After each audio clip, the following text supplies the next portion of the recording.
nakikialam ang military dun sa mga panawagan ng taong bayan na kumilos ang gobyerno at Marcos resign niya yung panawagan dun sa rally na O anong gagawin ng sundalo?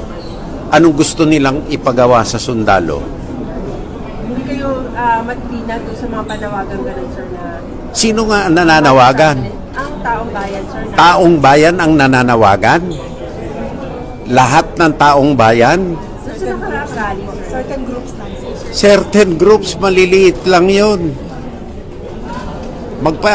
Magpa-referendum kayo kung yan ang panawagan ng taong bayan. At hindi na ba tayo natuto kapag nag-intervene ng military, hindi maganda ang kinalalabasan? Oh.